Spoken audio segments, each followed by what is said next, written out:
Good morning, everyone. Good morning, Dr. Chatterjee. Thank you for joining us for the Circular Chat. This is our season 6, and today we speak about action and impact on ground.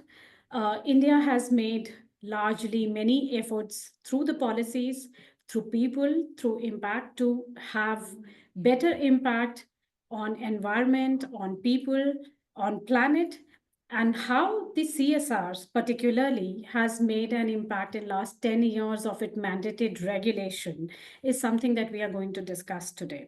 So I would like to welcome you, Mr. Chatterjee, to the circular chat, and thank you so much for joining us today. Thank you, Shalini. Such a pleasure. Always delighted to be connected to you. It is a matter of pride and privilege that I'm here with you this morning on our circular chat. I look forward to a very interesting discussion. Thank you so much, sir, for giving us time. Dr. Chatterjee, CSR was mandated in 2014. We've recently completed 10 years to it, which also comes with your recent publication, A Decade of Mandated CSR, which was highly acknowledged book. You have included a lot of case studies, the policy interventions, all the impact assessment, and how CSR has been doing in India. We see that the CSR budget has been increasing constantly for last 10 years. If I compare 2022-23 to 23-24, financial year 22 saw a budget of 26.5 crores, whereas 23 has gone up to 30 CR. Having said that, the impact that we see on ground, and since you have been following up what's happening, what are the major challenges and what are the major accomplishments of CSR in India in last decade? Yes, Shalini, actually, my mind floats back to the time when we were on the drafting table and trying to draft Section 135. You know very well that we had already started strategic CSR in the Public Enterprises Department. Actually, the beginning of strategic CSR in India is the 1st of April 2010, when the Department of Public Enterprises guidelines first came out. And it is only 4 years later that we took it to the private sector and brought in a legislation, the Companies Act of 2013, Section 135. And that's the one you're speaking about, the mandation from 1st of April 2014. And yes, happily and proudly, we have completed 10 years of that legislation. I call that CSR 1.0. Okay. And likely, I thought I'd share this with you as we move into the second decade. We're going to call it CSR 2.0. Okay. And this is important in our discussion today because when we reflect back, we will also try and view the future. The lessons that we have learned from CSR 1.0, what should we now look forward to in CSR 2.0? And I'm sure that in the questions you ask me, some of the thoughts, forward-looking thoughts, will also get captured. Now, coming to your specific question, the spending way back in that first year, 2014-15, was barely 10,000 crores. And what do we see now? 3x growth, right? In one decade, we have grown 3 times. Number of companies that participated at that time were also around 10,000. Today it's 18,000, so almost double. So number of companies who are now following the mandate, submitting their reports and returns, and getting a lot of traction from what they are doing, feeling proud that their brand names have advanced so much, customer perception has improved so much, and the change in the mindset from feeling challenged to what is this new legislation, and now to not only accept it but to internalize it and make the best of it. That I think is the single major change. what do you see, sir? Which is, we also see the areas. We see the major sector-wise spent in CSR has been huge on education. I was reading this data and seeing that in the financial year 22-23, almost 44% of the CSR budget has been spent on education. Despite that, we also see that the average literacy rate in India remains to be approximately 74%, and Bihar being the least literate state with approximately the rate at 64%, let's say. The next spent is health and sanitation, and which is also 29% of the CSR spend, which is significant. Looking at the overall substantial sum that goes into the CSR budget and the spends, uh, why the education sector still lacks or improve on the literacy rate is not as significant as the amounts that are spent. Or what do we learn from this scenario? How can we improve this going forward? I'm so happy you asked this question, Shalini. My mind flows back when I was in the Ministry of Human Resource Development. I was the Director General of the National Literacy Mission.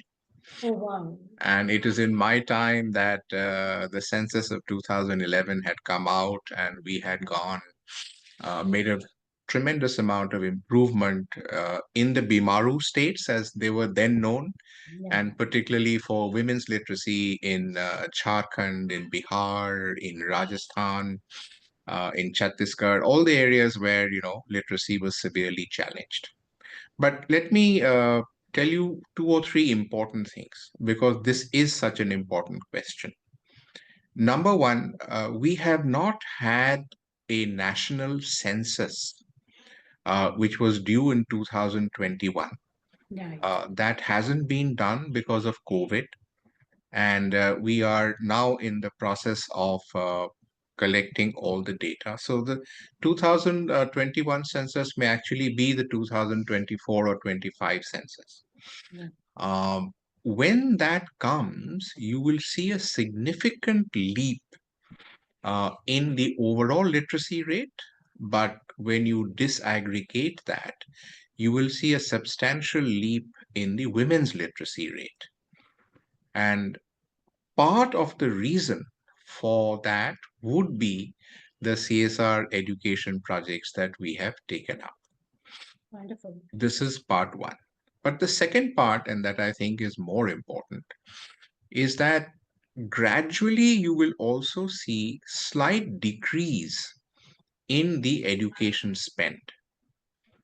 And that is because traditionally most NGOs were spending on education. That was the need of the hour. And corporates were quite happy to encourage NGOs to get into the education sector. It was a very, very challenged sector. And I think the key to inclusive development is the education field, particularly the education of women. Now, of late, and Shalini, you are in that field, so you know better than me how much ESG, environmental concerns, sustainability has been pretty much the conversation around the globe. And I think somewhere deep down, the priorities are slightly changing, slightly shifting. And that is a good thing to happen. Because for me, awareness of the environmental challenges, the green issues, are as much a part of education as anything else. If we do not make our new generation aware of these changes, we won't have an aware population. So when the figures for 23-24 actually get released, you will see that the CSR spend on the green side, the sustainability side, which I think were around barely 5 to 6%, are likely in the release that you will now see climb to around 10 to 12%. And my own hunch is that when we get to 23-24 and 24-25, this will also slowly show a marked increase. And that's good for, I think, the entire planet. It is. Thank you. And you have actually amply answered the next question as well, because the moment you said that the spent on education is reducing, the immediate concern is where is it increasing? Health is important. Uh, our spent on health has been huge, but still we see we do lack the medical facilities on ground. Similarly, climate change is such an important topic today, sir. And how do we still look at projects coming in CSR through which are related to environment? When we study it, we found that most of the environmental projects that we talk about today largely revolve around afforestation. Uh, there was a mandate this year that these many trees have to be planted by the government of India. And then a lot of money was spent on rebuilding, let's say, afforestation and planting trees. But how many of these trees survive at the end of the day? And how much of this planting is done in a scientific manner so that uh, we are able to achieve our targets that we are kind of looking at is also something very important. A little spent was also in the waste management sector and the water conservation, because again, that was the policy and that's where India was looking at. But coming to ESG, which is an important topic you are gearing, and the carbon footprint that the government of India is looking at, how do we see the spends increasing there? Because most of the time, when we talk about CSR, it is health, it is sanitation, it is education that comes into foreplay. But how do we look at increasing the budgets in this area? Or how do we, let's say, uh, convince the companies to spend in this sector?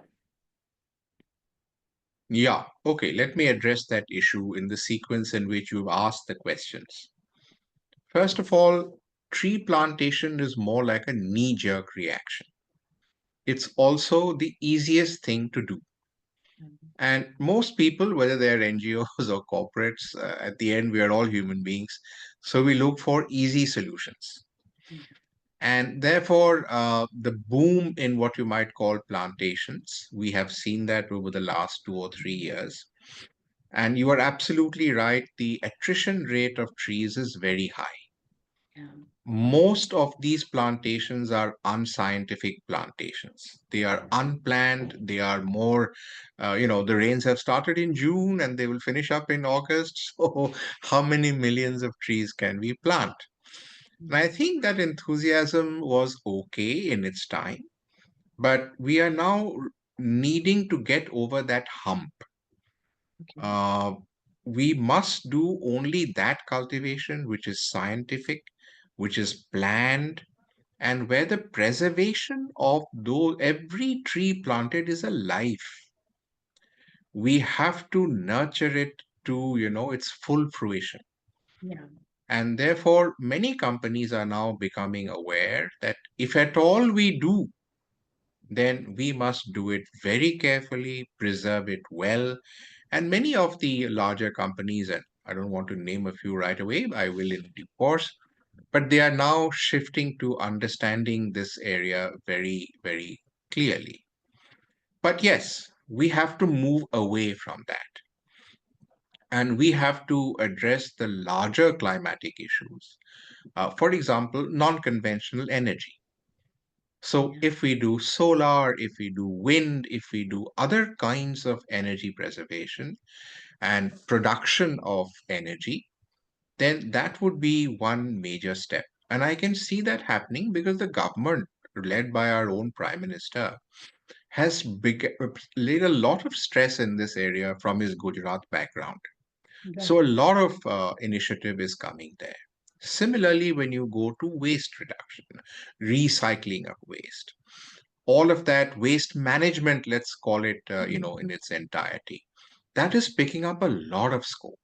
And you see cities like Indore, which are winning the Swachh Awards.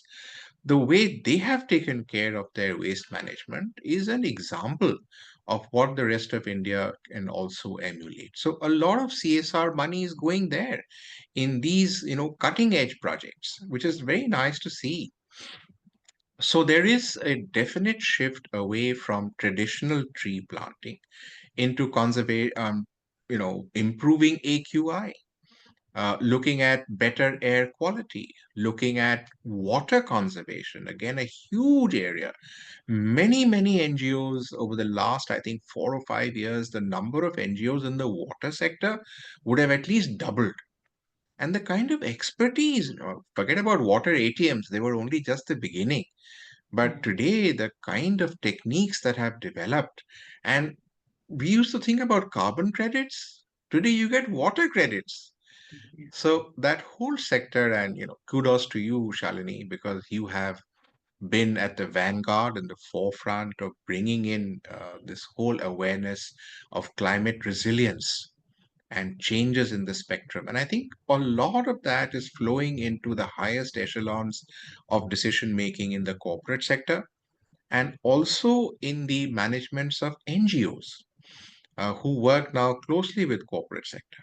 So I see a very significant change in this sphere. Thank you for kind words, sir, about us. It's just a small effort that every one of us is pulling. But there are two significant movement uh, that I think are very important to discuss here. You did mention about Indore model, and I saw that when I was in Indore and I was trying to understand why is Indore model not being replicated by other cities if we have a proven model? What we found majorly was that Indore was successful because it was a people's movement, because how they included people at large and how people then started to ask for a change has led Indore to be at the forefront for 5 consecutive years in the Swachhta Sarvekshon Abhiyan.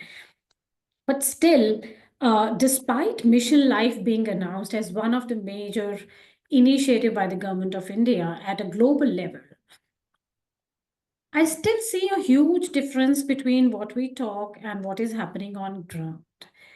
So, what I want to learn or understand from you, from your experience, is how do we use Mission Life, the CSR spend, the willingness and a push by the government to come on a same, to align themselves and deliver results that are really something substantial like the Indore model itself.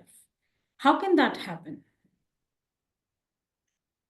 Yeah, good question. And the answer here, I think, I mean, nobody has a complete answer. But because the Indore model has been so successful, there are people now, cities competing to overtake Indore.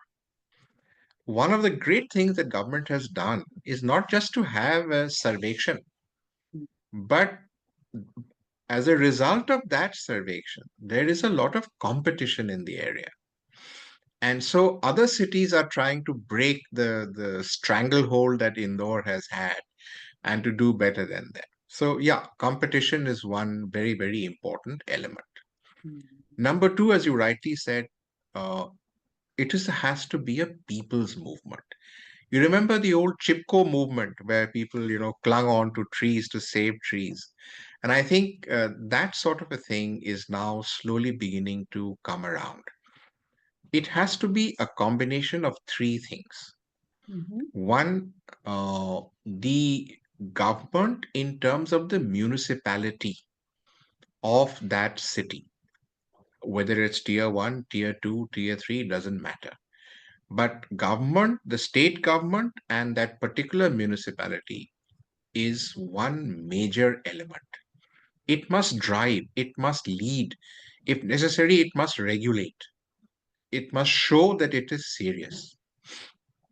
Right. Number two, once it does that, now government by itself can't really create awareness from door to door.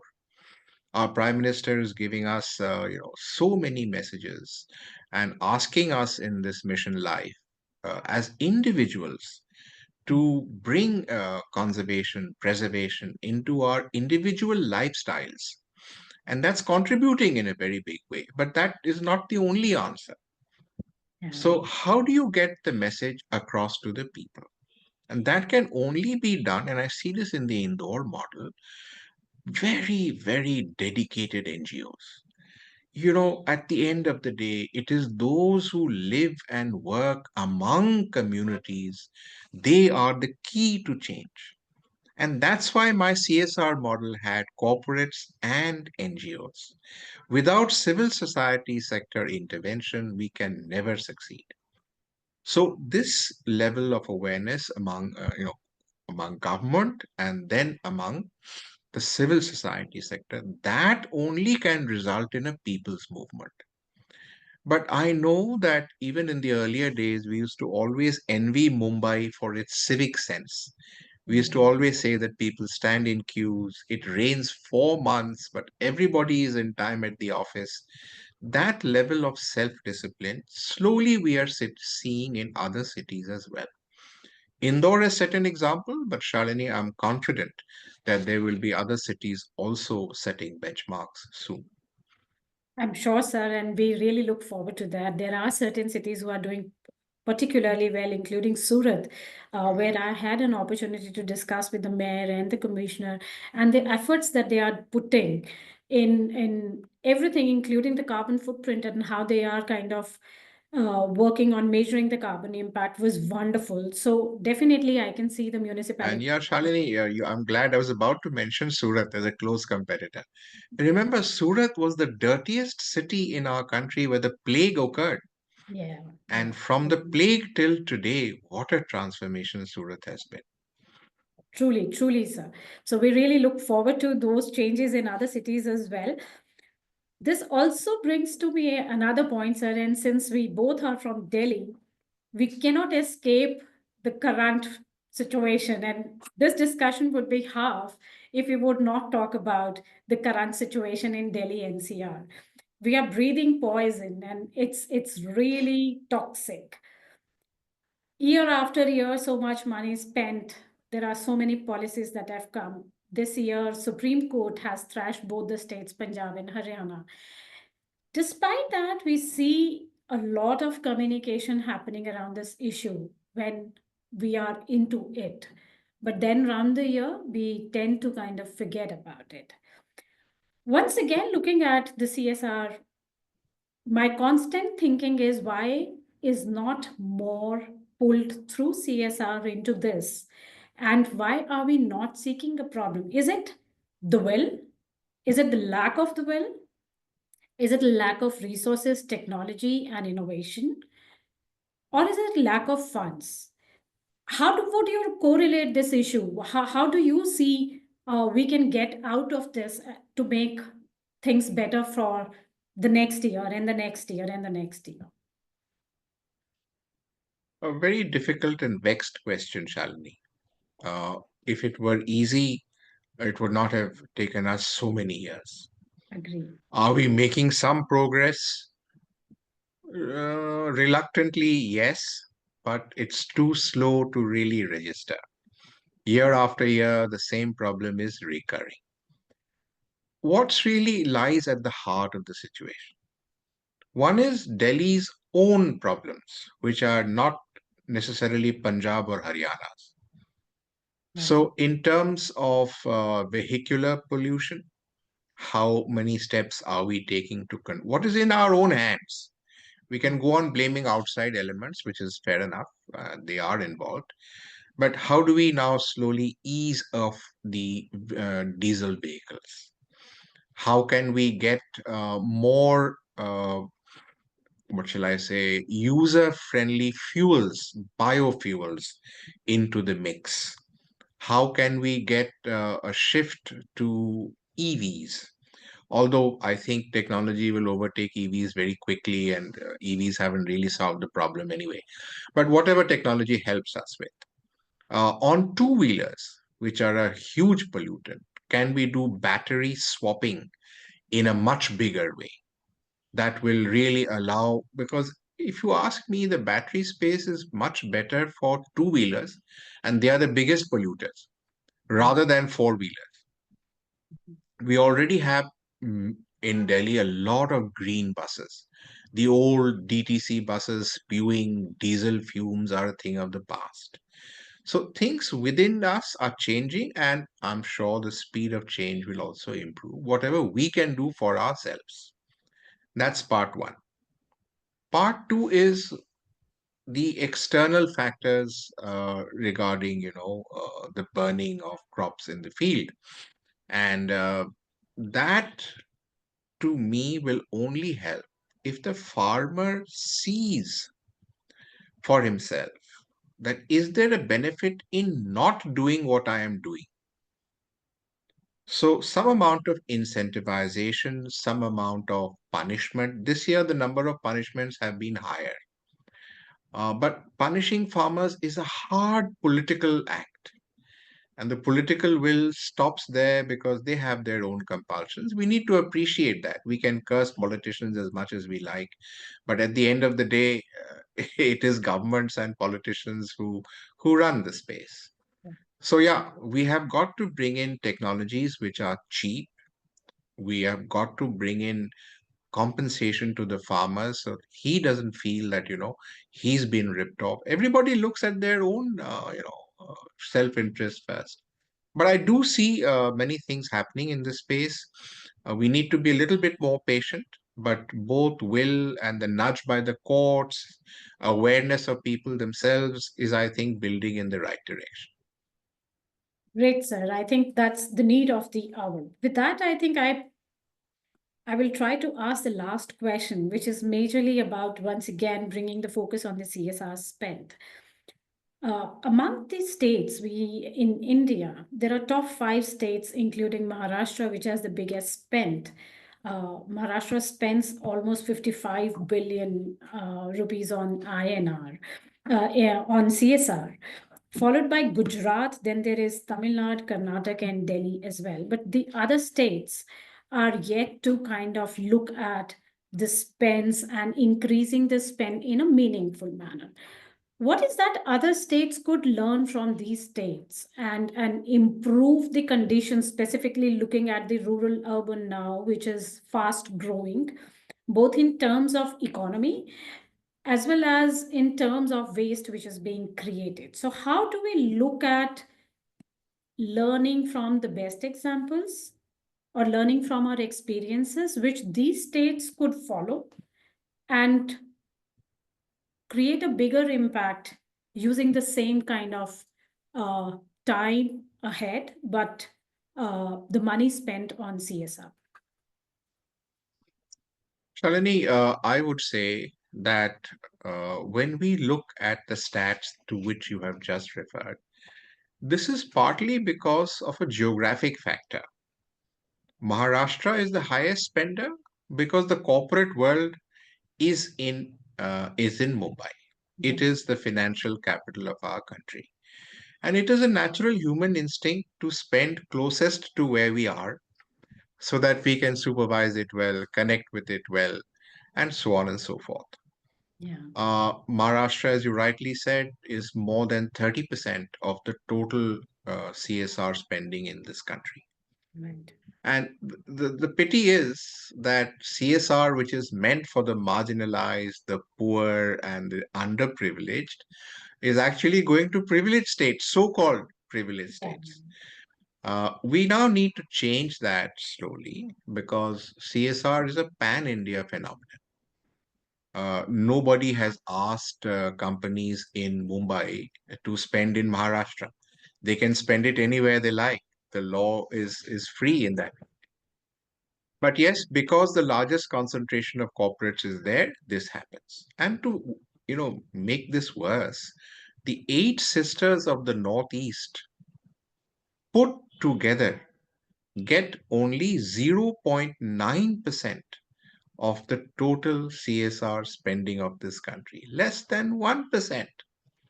I mean, that is horrific. Similarly, we also need to get corporates to spend in what we now call aspirational districts. Now, to some extent, the Department of Public Enterprises is issuing guidelines for public sector to increase their spending in aspirational districts. But these are government companies. There are very few in number compared to the total, and therefore the total effect is not quite significant. What can we do for corporates? And my take is that we don't need further mandation. The less government regulation there is, the better. But my suggestion would be, why not incentivize? We can say to corporates that if you spend in aspirational districts or in northeast of this country, you will get both central and state tax benefits. And we can make a start there. I'm sure that if that happens, the benefits to the state and the center will be far more than the revenues that they, forego as a result of this incentivization. It's a win-win situation for both. Do you think this coming up in CSR 2.0, sir? I definitely hope so. I'm making very strong recommendations to the Ministry of Corporate Affairs. We have interacted with the Secretary, and hopefully there will be some movement there. But then to come to the other side, which again was part of your question, in CSR 2.0, the whole issue of impact and objective assessment of the social impact that is being created. What kind of bang are we getting for the buck? Corporates today are really asking that, can we move from, just outputs to outcomes? And what is a good way to measure these? Currently, I'm working on trying to develop a national template, just as I had done for BRR, and which I had initiated the BRSR, I had initiated in the Indian Institute of Corporate Affairs. Like that, I'm trying to develop a national format for social impact assessment. Currently, there are about 5 or 6 models, but they are mostly foreign models, and they are not fully developed for the Indian concept of CSR. So they don't take the Indian ecosystem into consideration. Now, if we have a national impact assessment format, then it will allow companies to use it. Then they'll become comparable. It'll give them a score of what that particular project has achieved from in a scale of, say, 1 to 10. And then most of the impact reports that I'm reading are so generic, so general, and not focused. Things like sample size. What should it be? What should be the sampling techniques used? How should the quantitative methods be developed better? How can we capture social impact better? This, I think, is a major part of CSR 2.0. That could actually see a sea change in how we look at CSR and the programs that are implemented. I hope the impact assessment is applicable to all projects, or there is a minimum threshold above which the assessment is applicable or would be Well, applicable. currently the MCA regulations refer to only projects of a value of 1 crore and above. Right. But I already know that many corporates are saying, why 1 crore? Let us also even do it for 50 lakh projects and more. They're doing it voluntarily. But slowly, just like as we saw in the case of BRSR, the number of companies has increased. So also here, the number of the value of projects will be slowly brought down by the MCA so that more and more projects will get covered. Will get covered. That's a great news, sir. And we really hope that we see this soon coming in and expect that the CSR is more I'll just outcome oriented. mention one last point, Shalini, Yes, and sir. that is that, on the ESG side, while we're still talking, and now CSR and ESG is getting more and more connected. I've recently been named by government as the chairman for the national ESG standards in the Bureau of Indian Standards. Right. So we are developing the first ever Indian national standards for ESG. This will be the first of its kind in the entire world. Right. And once we are able to do that, it will help greatly in working for CSR and sustainability. Thank you for bringing that in, sir, because that's another very important point with ESG. A lot of companies, first the number was 1,000 and now it's only increasing with every passing year. Uh, I see when we talk about ESG, it is not something that a single company could or a single entity could help industry to assess themselves. It's environment, which is a totally different subject than it is social, and the governance is totally different to manage. Uh, so how do you see this evolving in CSR? I mean, one of the major questions that I get to ask from a lot of industry is uh, how are these correlated? One is how is ESG related to CSR? And the second is how can we implement our CSR through, use ESG to implement our CSR? So if you could shed light, would help, I think, a lot of our industry audience to understand further. Yeah, so the way that I see it is that, of course, ESG is the larger picture. And, each of the parts of environment, social, and governance are pretty much standalone. Now, corporate governance is a completely different subject and a huge one. The social aspect, of course, is connected to CSR, but it is also connected to many other things like human rights, workplace environment, and so many other things in the social stream. And then, of course, environment itself is such a vast subject that even with all your background, it's hard to call yourself an expert. True. So we can barely call ourselves experts in social or in environment or in governance. There's nobody who can say, I'm a specialist in ESG. I mean, that Very, doesn't very happen. rightly said, sir. Right. So, yeah, what we can do is that more and more, as we discussed in the very first part of our discussion today, when CSR also begins to take care of sustainability projects, then we are contributing from social into environment. These two, I think, there's a strong linkage, governance by itself, and then, of course, governance of CSR projects also is important. So there is disconnect. But to say that, of course, ESG is the larger picture, the better CSR we do, the better is likely to be our ESG score, is all I can say at this point. But yes, each complements and supplements the other. No one can replace the other. Each has its own place and deserves its own recognition. Wonderfully said, sir. Thank you so much. Your inputs have been insightful, and I hope both the companies who are investing in CSR and also looking at outcome-oriented corporate social responsibility would gain a lot from your insights today, sir. Thank you so much for your time, and it has been privilege speaking to you, sir. Thank you very much. Thank you, Shalini. Equally a privilege and a pleasure from my side, and wish you all the very best in the new year to come. Thank you, sir. I wish everyone in the audience a very happy new year. Thank you. I've stopped the recording, sir. Thank you so much. It Great. was wonderful. A very heart-to-heart open chat. Uh, I know that's how we connect, Shalini, and it comes out in the way that we interact even on a PC. And I think the audience will appreciate the connect between the subject and the moderator. very much, sir. And thank you so much for bringing the ESG part in, because this was something that I had missed in my questions, but it was very important to bring in because this is one thing where industry definitely is asking, how can we do that? So this was very well put in.